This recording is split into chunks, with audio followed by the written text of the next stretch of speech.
me kryeministër, urdhëroi vetëm shikojnë. Shife, a mund të jetë normal? Okej, aty është Elbasan, ato lëvizjet që bën të ndenjurave dhe shkojnë. Po pse në Elbasan? Fjalori është merr. Kjo ç'është, meqense se më the mua raciste. Kush? Po pse Elbasan kam me... Po s'ka lidhje me racizmin. Qërë? Jo. Kjo është seksiste, kjo jo raciste. Ka zona që ne tani pse bëjmë, që tregojmë Barsaleta, Gjakovarët, Kavajsit, Elbasallit kanë lidhje me baba i këtyre gestikulacioneve është Donald Trumpi, domethënë. Ky çka është ka bën, domethënë për me kthy vëmendjen te me humor me personalitetin e Ramës. Edhe këtu po përdor Trumpi thotë. Po Trumpi si gjona është bën, domethënë. Ai u qiu nga intervista në NBS dhe ajo është. Po nga intervista thotë ti e gazetar. Jo, se në Amerikë më u qiu presidenti për intervistës nuk ka ndodhur kur më parë, domethënë. Ka ndodhur para 4 vitesh po prapë me Donald Trump. Po Donald Trumpi, po prapë me Donald Trumpin, po. Pra, është metodë e personave si Rama, si Trumpi që kanë dëshirë që debatin me kthy jo për veprën, po për personën. Pra me diskutu për këtë gjona. Ky është baba i këtyre gjona, po ne kom po në studiot e në Top Channel të imitu gazetarin live, domethënë në atë kohë ka gazetar. Po pra, tash e ka rrit dozën edhe pak në për shkak të presionit të gjonat, po mënon me marrë vëmendjen që mos mu diskutu, po tash hajde diskutojmë për personalitetin, pra kartelin e zotit Rama, a do ta përdor kartelin, a do ta përdor? Unë besoj që kjo është strategji e tij.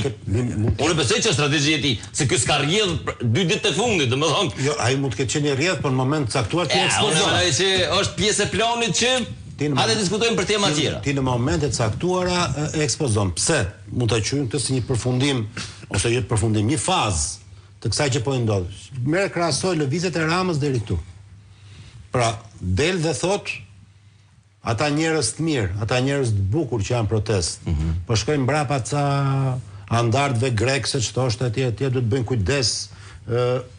Pastaj doli tha ne do bisedojmë ata. Do negociojmë, hajde flasim si me studentët. Pastaj filloi të merrte mesazhet asaj. Dhe përfundoi që kur pa që se kontrollonte dot, projekti do vazhdoj përpara, nuk rishikoj asgjë, të rrin gjithë jetën deri në 2029 në atë shesh. Unë kam votat e shqiptarëve, unë nuk ikë etj. Tani çështja është shkullot. Ja, qëndrimi i tij në raport me protestën duhet parë, pra jo të Ramës me vetveten, se Rama ka bëllë lloj gjërash. Rama i bie në gjujmë melonit, puth ngush, ku diun dikë tjetër, i puth dorën, bën nga këto budalliqe sa dush. Këtu duhet pa qëndrimi i Ramës në raport me protestën. Do të them që ky qëndrimi i Ramës në raport me protestën ka degraduar. Pra nga një gjuhë normale që ka qenë fillim, e moderuar, ka një protest, e kuptoj shqetësimin atyre, hajde flasim, çfarë mund bëhet, deri tek nuk flas, janë antimitingu u Vlorës, tani Elbasani, tani Shkodra, pra është i qëndrim ndaj protestës nuk ngjit. Qëndrimi i fortë fillon bën Karagjozin, pra nuk ka nga ta largojë. Çështja është kjo. Çka matutje, domethënë ato që jam ka vroj mendjen, unë është 2 ditë e funit, se kjo edhe matutje është si më thon që thonë flexing muscles, me të i dridhin muskuj, domethënë protestues, protestë të mëdha, serioze, rrugë, sheshe, gjonat, edhe tash ajo çështja është që unë besoj që ja kish vlet me dhënë një rend debatit është si do të mbyllet kjo gjëja, domethënë. Jo, sa ka filluar. Po mirë dhe. Jo. Unë tham se do të mbyllet nesër. Jo, vetëm sjellja e Ramës, vetëm